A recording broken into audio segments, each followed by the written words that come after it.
Hello students, welcome to our channel. Students, आज हम H P S C official sample paper of class 12 senior secondary March 2023 examination के लिए solve करेंगे। आप देख रहे हैं कि प्रैक्टिस पेपर 2022-23 जो कि हरियाणा बोर्ड की ऑफिशियल वेबसाइट से लिया गया है क्लास 12 सीनियर सेकेंडरी के लिए, और कोड नंबर ए है। तो स्टूडेंट्स, मार्च 2023 में होने वाले एग्जामिनेशन के लिए हम आज एच बी एस सी का ऑफिशियल सैम्पल पेपर या प्रैक्टिस पेपर इंग्लिश का सॉल्व करते हैं, जिसका कोड है ए। आप देख रहे हैं English score, time allowed 3 hours, maximum marks 80। Points जो इंस्ट्रक्शंस हैं, please make sure that the printed pages in this question are 10 in number and it contains 14 questions. Second, the code number and set on the right side of the question paper should be written by the candidate on the front page of the answer book. फिर है, before beginning to answer a question, its serial number must be written. आगे, don't leave blank page oblique pages in your answer book. फिर है, except answer book, no extra sheet will be given, write to the point and do not strike the written answer. फिर है, candidates must write their roll number on the question paper. फिर है, before answering the questions ensure that you have been supplied the correct and complete question paper, no claim in this regard will be entertained after examination. General instructions. First point, this question paper is divided into 4 sections A, B, C and D. Second, all the sections are compulsory. Third, attempt all the parts of a question together. Fourth one, stick to the word limit wherever prescribed. Now section A, reading skills. First है आपका, दो हैं आपके पास ये reading skill में, comprehension passage. First देखते हैं हम, read the following passage and answer the questions. Maharana Pratap ruled Mewar alone for 25 years. However, he achieved such greatness during his reign that his glory transcended the borders of countries and time, making him an immortal personality. He, along with his kingdom, became synonymous with courage, sacrifice and patriotism. Mewar had been a leading Rajput kingdom even before Maharana Pratap took the throne. The kings of Mewar, with the cooperation of their nobles and subjects, had established traditions in the kingdom that added to its magnificence. Despite the obstacles of being a smaller area under their rule and less population, there were a few thorny occasions where the kingdom flag seemed to slide down. His flag flew high in the sky again, thanks to the bravery and brilliance of the people of Mewar. Next paragraph. Mewar's fate was good in the sense that apart from a few kings, most of the rulers were competent and patriotic. This glorious tradition of the kingdom almost continued for 1500 years since its establishment from the reign of Bappa Rawal. In fact, just 60 years before Maharana Pratap, Rana Sanga brought the kingdom to the height of fame. His reputation went beyond Rajasthan and he reached Delhi. 2 generations before him, Rana Kumbha had given the kingdom a new stature through victories and development work. During his reign, literature and art also made tremendous progress. Rana himself was inclined to writing, and his works are read with reverence even today. The atmosphere of his kingdom was conducive to the creation of high quality works of art and literature. These achievements were the result of a long tradition sustained by several generations.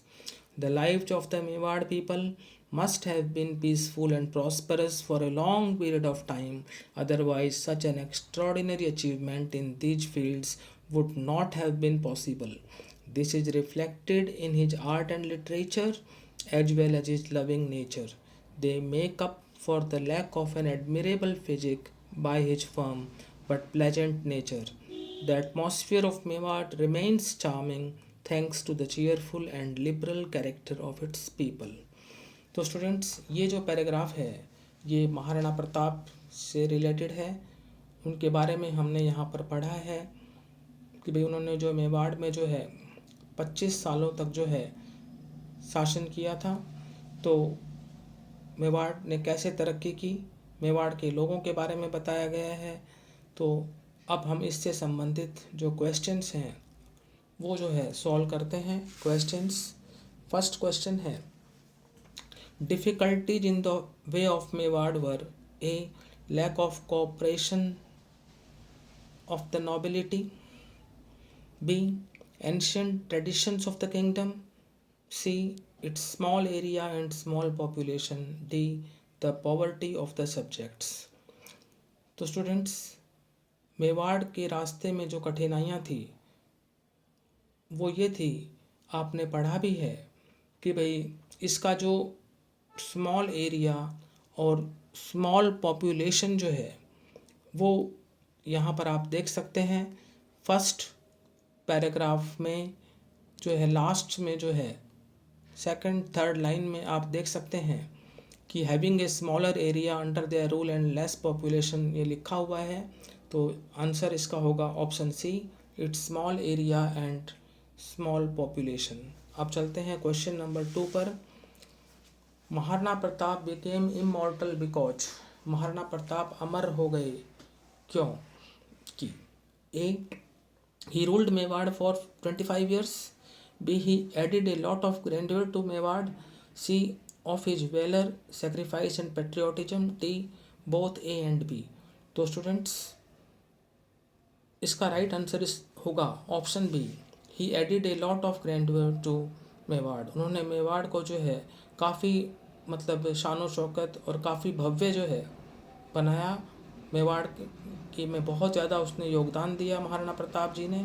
तो B option, he added a lot of grandeur to Mewar is the right answer. Now question 3, during thorny occasions, A the flag of Mewar seem to be lowered, B the flag of Mewar was hoisted high, C the people of Mewar showed gallantry, D most of the rulers heaved a sigh of relief. अभी हमने पढ़ा था कि thorny occasions के दौरान जो है मेवाड़ का जो झंडा जो है वो लोवर्ड दिखाई देता था। तो A option, the flag of Mewar seem to be lowered. Now fourth one, Mewar was lucky because, A all of its rulers were competent, B most of its people were competent, C most of its rulers were competent, D only a few of its people were incompetent. अभी ये भी हमने पढ़ा था कि मेवाड़ भाग्यशाली था क्योंकि उसके अधिकतर शासक जो थे ना वो कॉम्पिटेंट थे, कुशल थे। तो आंसर हो जाता है option C, most of its rulers were competent. अब अगला जो आपके लिए कॉम्प्रिहेंशन पैसेज है और में दिया हुआ है कि या तो आपको फर्स्ट वन वाला करना है या अब जो हम पैसेज पढ़ेंगे वो करना है। आपको दोनों में से जो है एक अटैम्प्ट करना है। The suspense ended when my high school results finally came out, but I was upset. I hadn't done as well as I had hoped. My father tried to comfort me. Why are you worried? You have done very well, my dear. No, I haven't, Baba, I protested, fighting my tears and wondering if I had let him down. What did I get when I finished high school? I looked at Baba's face and waited for the answer to his own question. You know, he said, I never told you this. I only have a third division. Did quite well. Baba got a third division. I was almost in shock, but the thought of having done so much better made me realize that I had no reason to complain. I certainly felt better. Everything is under control, said Baba, smiling. That was his favorite phrase. posted in Calcutta. My father was then a senior civil servant in the Indian Railway Service and an expert in freight traffic operations. Railways. When he retired in 1981, he was general manager of Central Railways. When Baba passed away in November 2000, his name had also found a place in many hearts.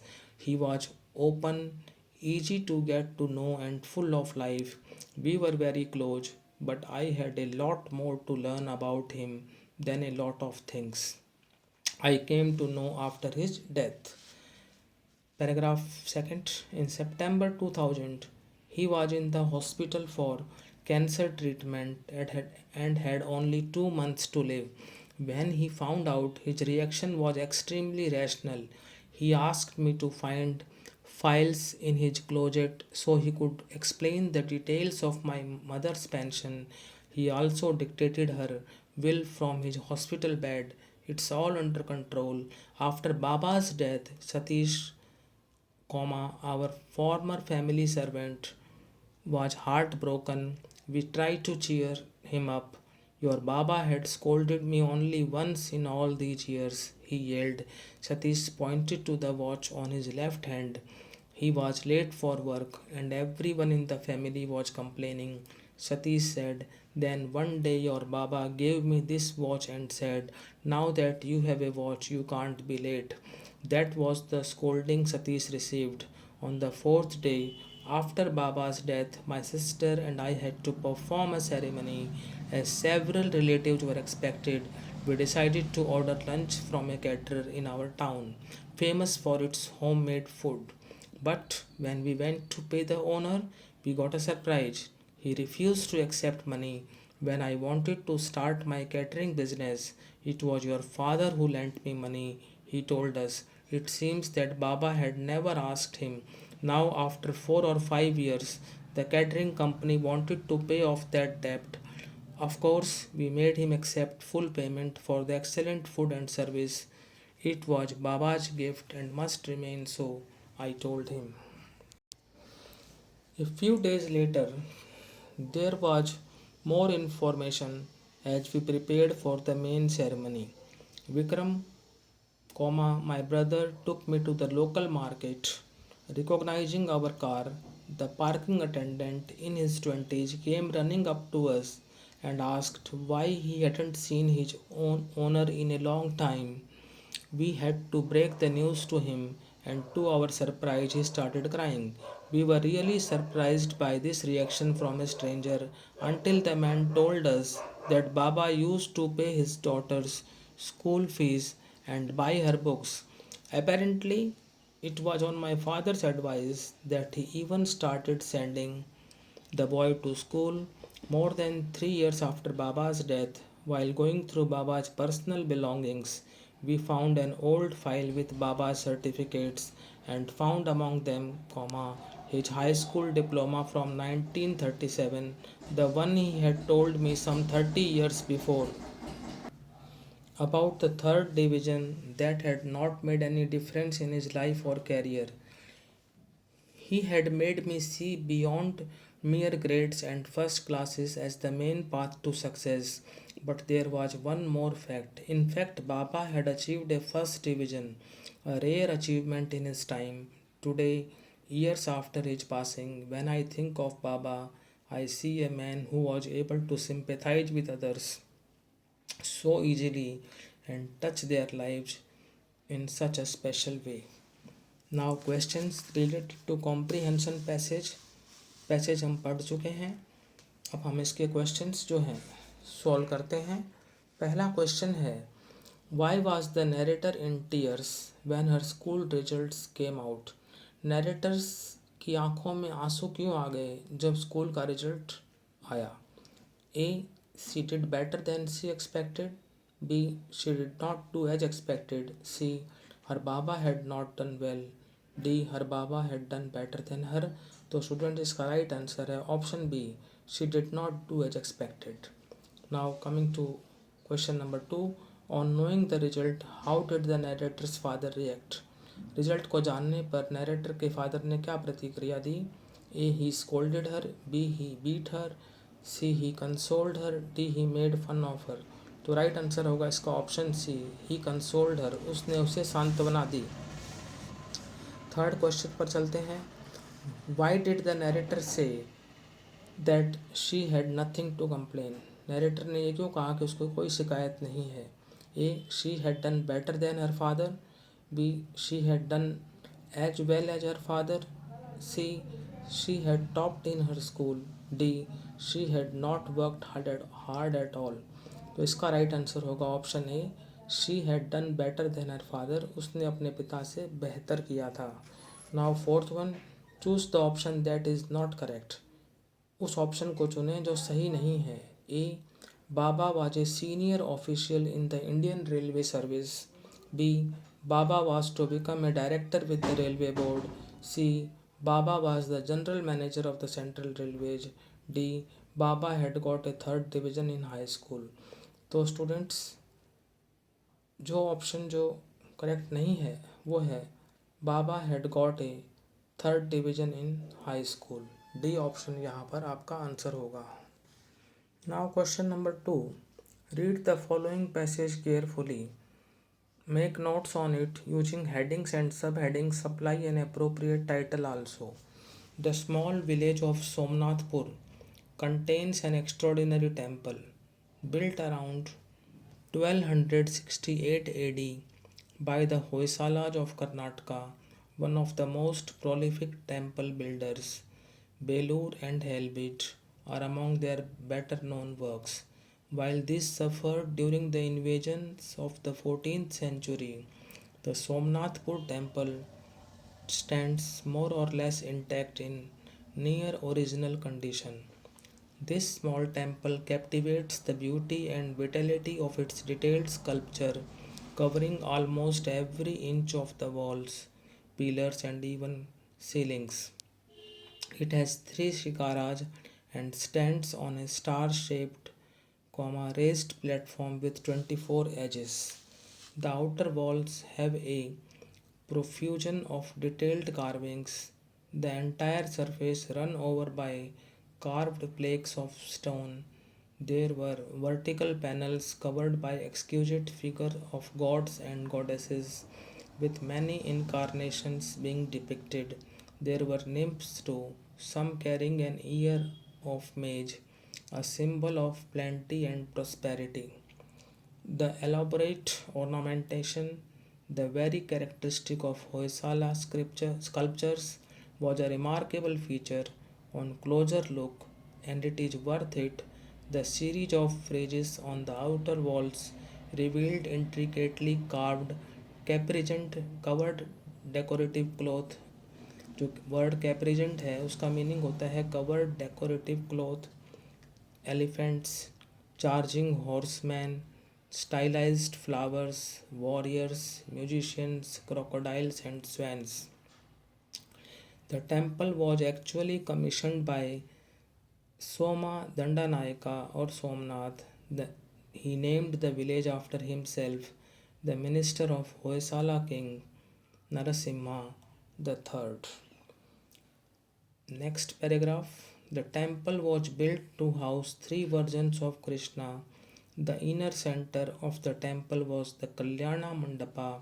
Leading from here were three corridors, each ending in a shrine, one for each kind of Krishna, Venugopala, Janardana, and Prasanna Keshava. Though only two remain in their original form, in the darkness of the sanctum sanctorium, I tried to discern the different images. The temple's sculptural perfection is amazing, and it includes the doors of the temple and the three elegantly carved towers. तो students, ये हमने passage जो है बड़े ध्यान से पढ़ा है। अब हमें इस पैसेज पर नोट्स बनाने हैं, जिसमें हमें जो नोट्स बनाएंगे तो उसमें हम हेडिंग्स भी लिखेंगे और सब हेडिंग्स भी लिखेंगे। तो जो हेडिंग्स लिखेंगे वो हम ABCD में लिख सकते हैं, और सब हेडिंग्स जो है हम A1 A2 A3 में लिख सकते हैं। और हमसे ये भी कहा गया है सप्लाई एन अप्रोप्रिएट टाइटल, इसका हमें अप्रोप्रिएट टाइटल भी देना है। तो अब देखते हैं नोट मेकिंग का पैसेज जो मैंने आपके लिए सॉल्व किया है। सबसे पहले हमने इस पैसेज को टाइटल दिया है temple of Somnathpur. Temple of Somnathpur is the appropriate title for this passage. Now we have to make some notes. Notes बनाते हुए हम पहले, क्योंकि उसके बाद ही फिर समरी बनेगी, नोट्स पहले चेक करते हैं, हम नोट्स के आधार पर ही फिर समरी बनाते हैं। तो नोट्स में जो हमने सबसे पहले ए पॉइंट डाला, prominent temples at Somnathpur, Somnathpur में प्रमुख मंदिर, ये तो हो गया आपका हेडिंग। अब बात करते हैं सब हेडिंग्स में। A1 built around 1268 AD, A2 में बिल्ट बाय होयसालाज, A3 में built by most prolific temple builders, और A3 में भी हमने A3.1 और A3.2 कर दिया, बेलूर एंड हेल्बिट और suffered during the invasions of 14th century. ये जो पॉइंट्स निकाले हैं हमने पैसेज में से ही निकाले हैं, जो आपके नोट मेकिंग के लिए जो पैसेज है उसी में से किया है। अब चलते हैं अगले हेडिंग पर, बी पर, temple the beauty and vitality. इसमें सब हेडिंग्स हो जाएंगे। B1 detailed sculpture covering walls pillars ceilings, B2 3 shikaras stands star shaped raised platform 24 edges, B3 the outer walls detailed carvings, B4 the entire surface carved plaques of stone, B5 vertical planes covered by exquisite figure of gods and goddesses। तो यहाँ पर जो हमने EXQ लिखा है ये एक्सक्यूजिट के लिए है, और FIG लिखा है ये फिगर के लिए है। तो यहाँ पर हमने एब्रीविएशंस यहाँ पर यूज की हैं। तो आपको जब ये नोट्स के बाद की टू एब्रीविएशंस भी लिखना होता है। C है characteristics of high Hoysala sculptures, characteristic of Hoysala sculptures, इसमें C1 है the series of friezes on the outer walls, C2 है revealed intricately carved caparisoned elephants, C3 है चार्जिंग हॉर्समैन, C4 है स्टाइलाइज्ड फ्लावर्स, और C5 है warriors musicians crocodiles and swans. अब आपका जो D है वो है temple in the history. D1 actually commissioned Soma Dandanayaka और सोमनाथ, ये हमने एब्रीविएशन लिख रखी है। D2 inner centre of temple was the Kalyana Mandapa, D3 leading 3 corridors each ending in a shrine, और D4 each kind of Krishna Venugopala Janardana and Prasanna Keshava. तो ये तो था हमारा नोट्स का काम, क्योंकि नोट मेकिंग का पैसेज है तो नोट हमने बना लिए। अब इन्हीं जो हमने ये हेडिंग्स बनाए हैं और सब हेडिंग्स बनाए हैं, इसी के बेस पे हम समरी लिखेंगे। ये आपको पता ही है कि जो हम समरी लिखते हैं वो लगभग 1/3 में लिखी जाती है। जो पैसेज का जो 1/3 में आपको जो बनानी होती है समरी, और वो समरी बनानी होती है on the basis of notes. आप देख रहे हैं की टू एब्रीविएशंस। हमने यहाँ पर 3 एब्रीविएशंस यूज की थी। सीरियल नंबर 1 2 3 डाल दिया। एब्रीविएशंस हमने यूज करी थी EXQ, वो यूज की थी एक्सक्यूजेट के लिए। तो वो वर्ड कौन सा था, एक्सक्यूजेट, वो वर्ड के नीचे लिख दिया। फिर FIG हमने यूज किया एब्रीविएशन, वो फिगर्स के लिए था, वर्ड्स के नीचे आप देख रहे हैं फिगर्स। फिर हमने लिखा COMM, वो हमने लिखा कमीशन्ड के लिए, कमीशन्ड हमने वर्ड्स में लिख दिया। तो EXQ is used for exquisite, FIG is used for figures, और COMM is used for commissioned. तो ये तो था हमारा की टू एब्रीविएशंस। अब आप देख सकते हैं समरी कैसे लिखी जाती है। Somnath temple is situated in a small village of Somnathpur. It was commissioned by Soma Dandanayaka और Somnath. It was built around 1268 AD. The temple of Somnath is extraordinary due to the sculptures on the walls, pillars, and even the ceiling, which are covered by exquisite figures of gods and goddesses. The sculptures have a series of finches on the outer walls. The various motifs are carved elephants, charging horsemen, and stylized flowers. It had three corridors, each ending in a shrine, one for each version of Krishna, Venugopala, Janardana and Prasanna Keshava. तो पहले passage को अच्छी तरह से पढ़ें, उसके meanings को समझें, फिर नोट्स बनाएं हेडिंग्स और सब हेडिंग्स के साथ में, फिर की टू एब्रीविएशन लिखें और फिर लास्ट में समरी। तो ये तो था आपका नोट मेकिंग का क्वेश्चन। अब चलते हैं section B, grammar oblique writing skill पर। थर्ड है attempt any two from each sub part. आपको प्रत्येक सब पार्ट में से 2 अटेम्प्ट करने हैं, लेकिन मैं आपको यहाँ पर सभी जो है अटेम्प्ट करवा देता हूँ ताकि आपको जो भी करने हैं वो करें। तो ए में है change the form of narration, direct indirect speech का आपका क्वेश्चन है। फर्स्ट है I have read a novel by R K Narayan said Monica. तो I have read a new novel by R K Narayan, ये आपका रिपोर्टेड स्पीच है। और sad Monica, तो यहाँ पर सैड जो है वो आपका रिपोर्टिंग वर्ब है और मोनिका यहाँ पर आपका सब्जेक्ट है। तो हम पहले मोनिका सैड लिख देंगे, फिर क्योंकि ये असर्टिव सेंटेंस है तो रिपोर्टिंग वर्ब रिपोर्टेड स्पीच को दैट से जोड़ देंगे। आई मोनिका से शी हो जाएगा। फिर हैव रेड जो है प्रेजेंट परफेक्ट में है तो ये हो जाएगा पास्ट परफेक्ट में, तो हैड रेड हो जाएगा। आगे एज इट इज है ए novel by R K Narayan. तो नरेशन की अगर हम फॉर्म चेंज करते हैं, डायरेक्ट से इनडायरेक्ट में कन्वर्ट करते हैं, तो आपका बनेगा Monica said that she had read a novel by R K Narayan. अब सेकंड पर do you wish to open an account the manager asked the customer.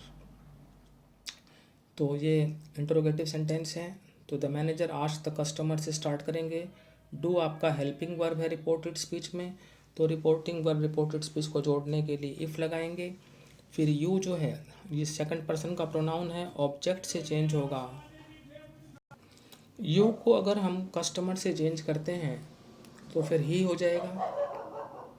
उसके बाद डू प्लस फर्स्ट फॉर्म होती है तो डू जो है हट जाता है, सेकंड फॉर्म हो जाती है विश की, यहाँ पर विश्ड हो जाएगा। टू ओपन एन अकाउंट, तो सेंटेंस बनेगा आपका the manager asked the customer if he wish to open an account. Now third one he said bravo well done. तो ये आपका एक्सक्लेमेटरी सेंटेंस है। जब भी ब्रेवो हो तो सेड को हम चेंज कर देंगे अपलॉडेड बाय सेइंग में। फिर रिपोर्टिंग वर्ब रिपोर्टेड स्पीच को दैट से जोड़ेंगे। तो फिर उसके बाद हो जाएगा कि ही सेड दैट या he applauded by saying that he had done well. यहाँ पर ऑब्जेक्ट जो है हमने हिम माना है, तो इसलिए he said to him bravo well done, तो यहाँ पर ही हो जाएगा। अगर यहाँ पर होता मान लो he said to me bravo well done, तो अब यहाँ पर क्या होता है कि यू हैव डन वेल, तो अगर यू और हिम हो तो ही रहेगा और यू और मी है तो फिर आई हो जाएगा। तो यहाँ पर आप ऑब्लिक में कुछ भी लिख सकते हैं। तो यहाँ पर अगर आप देखेंगे कि ऑब्जेक्ट अगर मी करते हैं तो आई होगा, ऑब्जेक्ट अगर हिम करते हैं तो फिर ही होगा, क्योंकि ये कहा गया है bravo you have well done. तो यू जो है यहाँ पर हिडन है, यू सेकंड पर्सन का प्रोनाउन है। अब यहाँ पर हम ऑब्जेक्ट कुछ भी मान लें, हिम मानते हैं तो ही हो जाएगा और मी मानते हैं तो आई हो जाएगा। ठीक है। अब आता है बी पर, supply articles wherever necessary. First there is dash swimming pool in our area. हमारे एरिया में एक स्विमिंग पूल है, आर्टिकल ए आएगा। Second air is important for dash life to exist. जीवन के लिए बात की जा रही है तो डेफिनेट आर्टिकल द का प्रयोग होगा, क्योंकि लाइफ की बात हो रही है, पर्टिकुलर लाइफ की बात हो रही है जीवन की। तो हवा जो है वो जीवन के अस्तित्व के लिए महत्वपूर्ण है। The article. Third, mister Rao is dash director of the institute. तो डायरेक्टर से पहले यहाँ पर द लगाएंगे।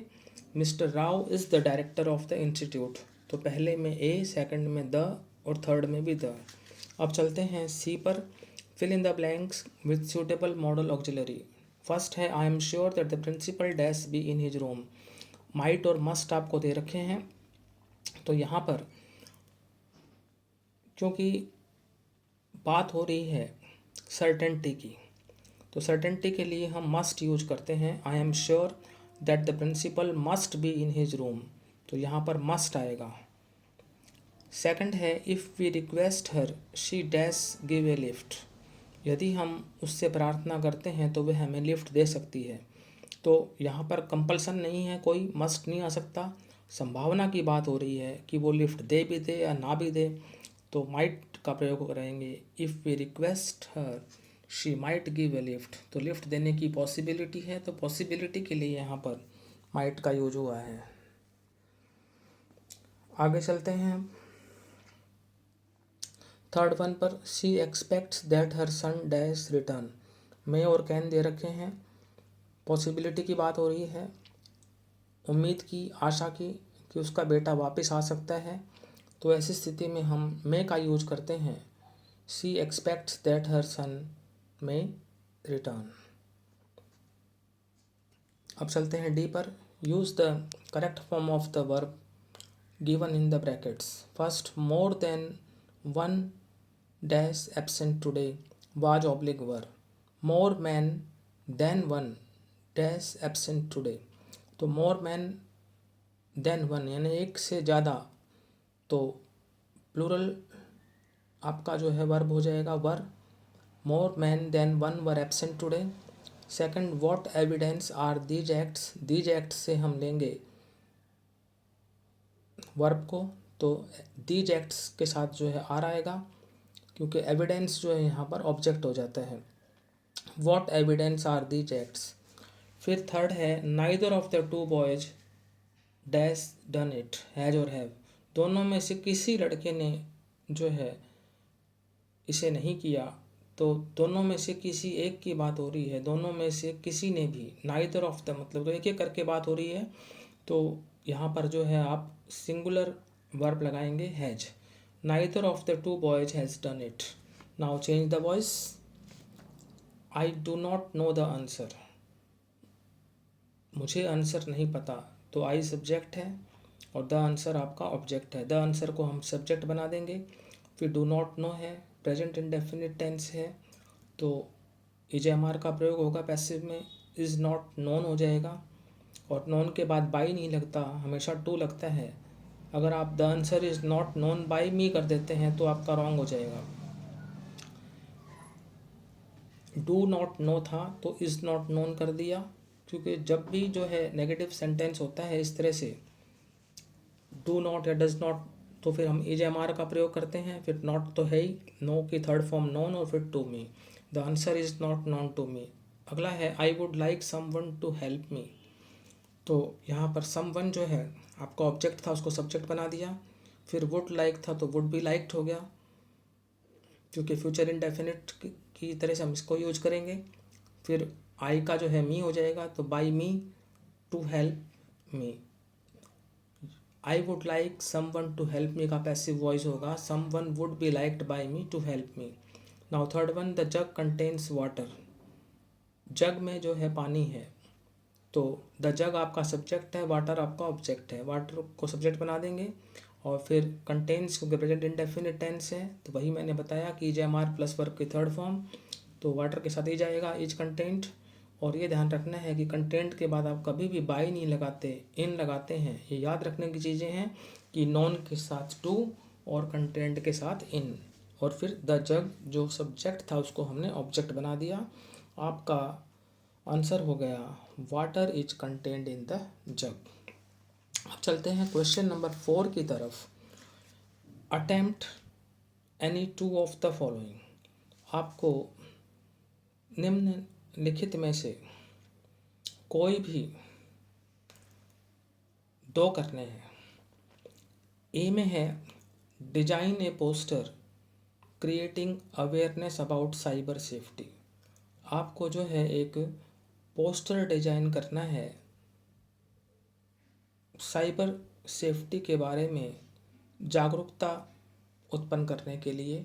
तो आइए देखते हैं कैसे बनता है पोस्टर साइबर सेफ्टी से संबंधित, ताकि लोगों में जो है अवेयरनेस क्रिएट हो साइबर सेफ्टी के लिए। देखें पोस्टर साइबर सेफ्टी पर, इसमें जो पिक्चर वगैरह जो है वो आप खुद बना लेना। तो सबसे पहला पॉइंट मैंने यहाँ पर लिखा है, be careful all the time, people aren't always who they से दे आर। हमेशा सतर्क रहो, लोग हमेशा वैसे नहीं रहते जो वे कहते हैं। फिर उसके बाद देखें, थिंक बिफोर पोस्टिंग। कोई भी चीज़ आप पोस्ट करते हैं उससे पहले सोचें, इज इट ट्रू, कि क्या यह सही है, इज इट हेल्पफुल, क्या इससे कोई हमें हेल्प होगी। फिर आप अपनी कोई भी जो सस्पिशियस आईडी जो है उसको आप ब्लॉक कर दें। और keep your apps up to date, जितनी भी एप्लीकेशंस होती हैं उनको अप टू डेट रखें। फिर जो सिक्योरिटी टूल्स होते हैं वो होते हैं पॉपअप ब्लॉकर, वेब ब्राउज़र और फायरवॉल। इसके बाद बात करते हैं कि आपको और क्या करना चाहिए। एक तो है keep your password a secret from everyone. कभी आपसे कोई पासवर्ड पूछे, कोई ओटीपी पूछे, वो आपको नहीं बताना चाहिए। Keep your password a secret from everyone, even your best friend. अब आती है डोंट की बात। डोंट बाय एक्स्ट्राज और एड ऑन्स। तो यहाँ पर डोंट में है बाय एक्स्ट्राज और एड ऑन्स। अब बात करते हैं लास्ट में कि हम क्या कहेंगे। Stay secure online. जो भी आप ऑनलाइन ट्रांजैक्शन करते हैं उसको बड़ी सावधानी से करें। इसमें आप पिक्चर बना सकते हैं, इंटरनेट से जो है आप हेल्प ले सकते हैं। बाकी साइबर सेफ्टी के पोस्टर के लिए इससे संबंधित पॉइंट्स आप और भी ऐड कर सकते हैं। तो ये था आपका पोस्टर साइबर सेफ्टी के बारे में, लोगों में अवेयरनेस क्रिएट करने के लिए। अब बात करते हैं बी की। You are Rohini oblique Rohit. आप रोहिणी या रोहित हैं। गर्ल है वो पेपर में रोहिणी लिख देगी, जो बॉय होगा वो रोहित लिख देगा। The owner of an independent house. आप ओनर हैं, मालिक हैं इंडिपेंडेंट हाउस के। डी ब्लॉक में आपका घर है, सेक्टर 6 पंचकुला में। Draft an advertisement in not more than 50 words for the column to let. To let column के लिए आप एक एडवर्टीजमेंट लिखें, विज्ञापन लिखें, जो कि 50 वर्ड से ज़्यादा नहीं होना चाहिए। फिर आपका एक इंडिपेंडेंट हाउस है डी ब्लॉक सेक्टर 6 पंचकुला में, आप उसके मालिक हैं, आप उसको किराए पर देना चाहते हैं। तो इस एडवर्टीजमेंट में आपको लिखना है कि आपका घर कैसा है, कहाँ पर स्थित है, क्या क्या फैसिलिटीज़ हैं, क्या किराया है, तो क्या टर्म्स एंड कंडीशंस हैं, ये बातें आपको लिखनी होंगी। तो आइए देखते हैं एडवर्टीजमेंट टू लेट की। टू लेट कॉलम के लिए ये आपके एडवर्टीजमेंट है। सबसे पहले मैंने लिखा 3 BHK, फिर लिखा डी ब्लॉक सेक्टर 6 पंचकुला, जो कि दे ही रखा है हमें। अवेलेबल ऑन रेंट, एक 3 BHK जो डी ब्लॉक सेक्टर 6 में है पंचकुला में, वो रेंट के लिए उपलब्ध है। और इसमें 24 hours power and water supply है। वेल फर्निश्ड है, अच्छी तरह से सुसज्जित है। घर के में जो है पार्किंग की फैसिलिटी है, किसी को कार पार्क करनी हो तो। सन फेसिंग में है मकान जो है। और गुड वेंटिलेशन है, अच्छी हवादार है। पार्क अहेड, सामने पार्क है। और रेंट नेगोशिएबल है, बातचीत से सेटल हो जाएगा, कांटेक्ट करने से। कांटेक्ट किसको किया जाए, रोहित को। और फिर मोबाइल नंबर। तो 3 BHK D block sector 6 Panchkula, available on rent, 24 hours power and water supply, well furnished, parking facility, sun facing, good ventilation, park ahead, these are the qualities mentioned in the house. तो ये सारी विशेषताएं आपने लिखी हैं, जिसको ज़रूरत होगी वो किससे कॉन्टैक्ट करेगा, रोहित से। कॉन्टैक्ट में ही रेंट की बात भी हो जाएगी। तो इस तरह से लिखते हैं एडवर्टीजमेंट टू लेट की। Now C, on the occasion of world book day the school has decided to organise a book fair. World book day के अवसर पर स्कूल ने निश्चय किया है कि एक बुक फेयर का आयोजन किया जाएगा। यू आर विदुषी ऑब्लिक विभोर, आप विदुषी या विभोर हैं, the secretary of the book club of your school, अपने स्कूल के बुक क्लब के सचिव, right a notice in not more than 50 words, 50 शब्दों से ज़्यादा में आप नोटिस नहीं लिखेंगे, यानी लिमिट रहेगी 50 words, for the school notice board to announce the programme. School notice board के लिए आपको नोटिस लिखना है और प्रोग्राम में अनाउंसमेंट उसकी नोटिस में करनी है कि भाई इस तरह से जो है इस दिन जो है हमारे स्कूल में जो है एक बुक फेयर का जो है आयोजन होगा और वर्ल्ड बुक डे के दिन जो है इसका आयोजन होगा। तो ये आप सेक्रेटरी हैं बुक क्लब के, लास्ट में अपना नाम लिखेंगे, विभोर या विदुषी, सेक्रेटरी बुक क्लब। तो ये जो है आपका जो है नोटिस होगा। नोटिस में आपको यही मेंशन करना है कि जो बुक फेयर का आयोजन होगा वो कब होगा, उसका टाइम क्या होगा, उसका वेन्यू क्या होगा, ये बातें आपको लिखनी है। अब देखते हैं how to write a notice regarding the organisation of a book fair. देखें नोटिस, स्कूल का नाम, आप अपने स्कूल का नाम लिख सकते हैं, जहाँ पर आपका स्कूल स्थित है वो लिख सकते हैं, डेट जिस दिन आप नोटिस लिख रहे हैं वो डेट लिख सकते हैं। फिर नोटिस किस बारे में है वो टाइटल में आ जाएगा, बुक फेयर के बारे में है। तो स्टार्टिंग कैसे करते हैं, कोई भी कार्यक्रम स्कूल में आयोजित होता है तो स्टूडेंट्स के लिए नोटिस होता है, नोटिस बोर्ड के लिए। तो स्टार्ट करते हैं, this is to inform all the students that our school is organising a book fair. सभी विद्यार्थियों को सूचित किया जाता है कि हमारा स्कूल एक बुक फेयर का आयोजन कर रहा है। इन द बुक फेयर, पुस्तक मेले में, students can find all kinds of books, विद्यार्थियों को सभी प्रकार की पुस्तकें मिल जाएंगी, सच एज एडवेंचरस, जो कि साहसिक होती हैं, comics, study related and horror. तो ये बुक फेयर जो लगेगा इसमें सब प्रकार की बुक्स होंगी, आप अपने टाइप की और भी ऐड कर सकते हैं। यहाँ पर मेंशन किया गया है एडवेंचरस बुक्स के बारे में, कॉमिक्स के बारे में, स्टडी रिलेटेड के बारे में और हॉरर के बारे में। All the students and parents are invited to attend the book fair, सभी विद्यार्थियों और पेरेंट्स को आमंत्रित किया जाता है बुक फेयर को अटेंड करने के लिए। The date, time and venue of the book fair are as follows, जो पुस्तक मेला स्कूल में आयोजित होगा उसका तारीख, समय और स्थान निम्नलिखित है। तो डेट मैंने लिख रखी है 22 जनवरी, अब चल रहा है 2023, लेकिन मैंने यहाँ पर लिखा नहीं है। Time 10 AM to 2 PM, venue school playground.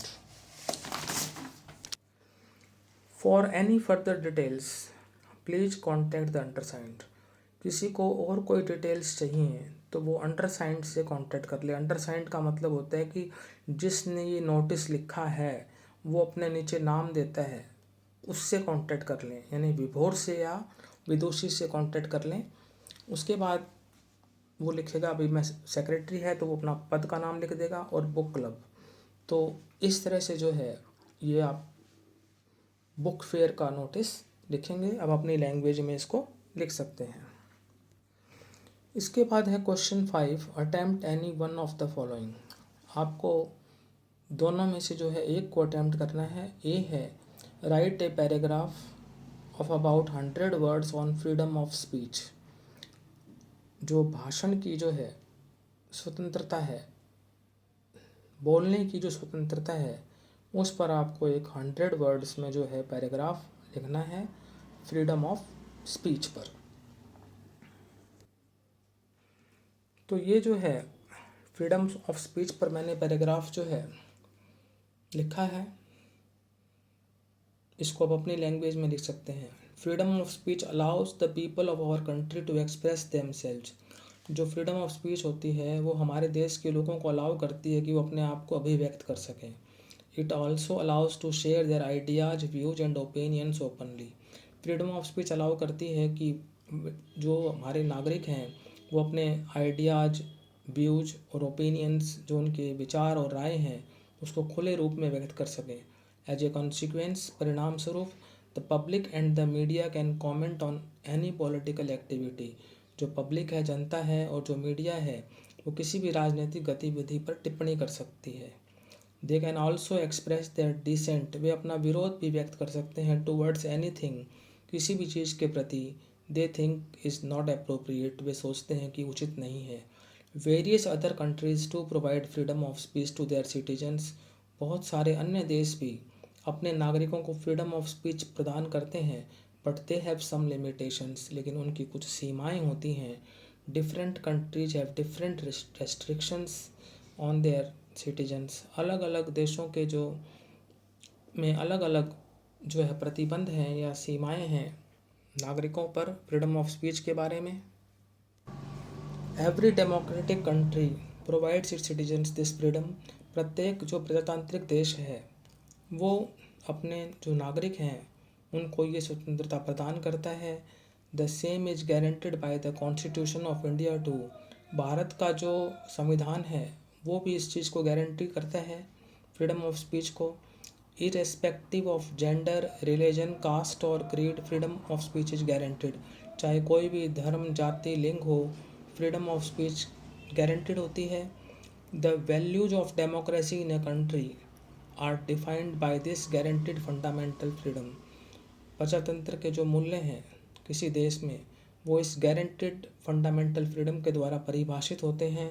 Indians stand out for their secularism. Bharat में जो लोग हैं वो धर्मनिरपेक्षता के लिए जाने जाते हैं।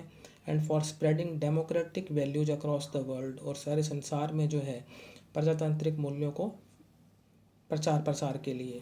इन दिस वे, इस प्रकार से, to save and celebrate democracy, democracy को बचाने के लिए और उसको मनाने के लिए, enforcing freedom of speech in India becomes a necessity. भारत में फ्रीडम ऑफ स्पीच को लागू करना एक आवश्यकता बन गया है।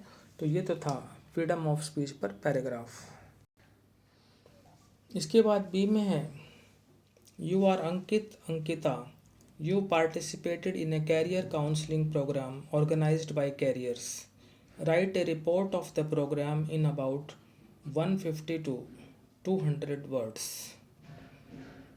आप अंकित या अंकिता हैं, आपने एक कैरियर काउंसलिंग प्रोग्राम में भाग लिया जो कि कैरियर्स द्वारा आयोजित किया गया था। Write a report of the programme in about 150 to 200 words. आप प्रोग्राम की रिपोर्ट लिखें 150 से 200 शब्दों में। देखते हैं रिपोर्ट जो कि कैरियर काउंसलिंग प्रोग्राम पर बेस्ड है। Career counselling report,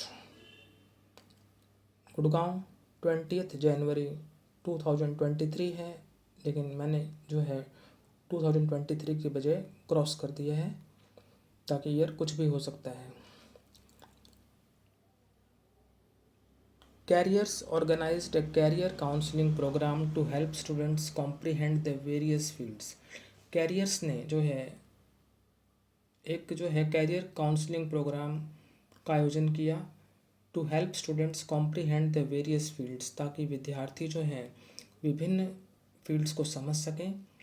on January 20 जनवरी को a well known career counselling firm, एक जानी मानी कैरियर काउंसलिंग फर्म जो गुड़गांव से थी, विजिटेड आवर स्कूल्स ऑडिटोरियम, वो हमारे स्कूल के ऑडिटोरियम में आई टू डिस्कस डिफरेंट फील्ड्स, विभिन्न फील्ड्स को डिस्कस करने के लिए, such as food technology, biometric sciences, nano technology, media management etcetera. तो बहुत सारी फील्ड्स जैसे food technology, biometric sciences, nano technology, media management पर जो है कैरियर काउंसलिंग के लिए जो है एक जानी मानी जो है संस्था जो है कैरियर्स, वो यहाँ पर आई ताकि वो स्टूडेंट्स को डिफरेंट फील्ड्स के बारे में बता सके। तो यहाँ पर आपने देखा a well known career counselling firm जो कि गुड़गांव से थी, वो हमारे स्कूल के ऑडिटोरियम में आई ताकि वो विभिन्न जो फील्ड्स हैं जैसे कि food technology, biometric sciences, nano technology, media management के बारे में विद्यार्थियों को बता सके। The program was designed mainly for 12th grade students. इस प्रोग्राम का आयोजन मुख्यतः 12वीं क्लास के विद्यार्थियों के लिए हुआ था। Initially our school counsellor discussed the values of various fields. शुरुआत में जो हमारे स्कूल काउंसलर हैं उन्होंने विभिन्न जो फील्ड्स हैं उनके वैल्यूज के बारे में डिस्कस किया। The chief counsellor of careers का जो चीफ काउंसलर था उसने विद्यार्थियों से बात की, spoke to the students regarding various fields, विभिन्न क्षेत्रों के बारे में, and inquired regarding their interest and choices, और उनकी जो इंटरेस्ट्स हैं और चॉइसेस हैं उनके बारे में पूछताछ की कि भाई वो कौन से सब्जेक्ट्स को चुनना चाहते हैं ऑफ डिफरेंट फील्ड्स जो विभिन्न क्षेत्रों के हैं, and subjects covered in college under different fields to the सब स्टूडेंट्स की कॉलेजेस में जो सब्जेक्ट्स कौन से कवर्ड होते हैं अंडर डिफरेंट फील्ड्स विभिन्न क्षेत्रों में विद्यार्थियों के लिए, इस बारे पर भी चर्चा हुई। After having discussions with the students he endeavoured. विद्यार्थियों से डिस्कशन के बाद उन्होंने ये प्रयत्न किया to understand and resolve their concerns, कि उनकी जो क्वेश्चंस हैं या उनकी जो चिंताएं हैं उसको जो है समझें और समाधान करें। वी वर प्रोवाइडेड 2 फॉर्म्स, हमें 2 फॉर्म्स दिए गए टू फिल आउट, भरने के लिए, at the end of the program की समाप्ति पर, और वो थे फीडबैक फॉर्म, एक फीडबैक फॉर्म था, एंड आवर डाटा फॉर्म्स, और दूसरा था हमारा data forms. The forms were filled out by students, विद्यार्थियों ने उन फॉर्म्स को भरा, and handed over to the counsellor, और वो काउंसलर को वापस कर दिए। The session ended at 4 PM, session 4 बजे समाप्त हो गया। We learn a lot about the various streams, हमने विभिन्न स्ट्रीमों के बारे में काफ़ी कुछ जाना और उनके वैल्यूज़ के बारे में जाना। तो यहाँ पर अंकित या अंकिता लिखा हुआ था, तो आप जैसे मैंने पहले भी बताया था कि बॉयज़ अंकित लिख सकते हैं और गर्ल्स अंकिता लिख सकते हैं।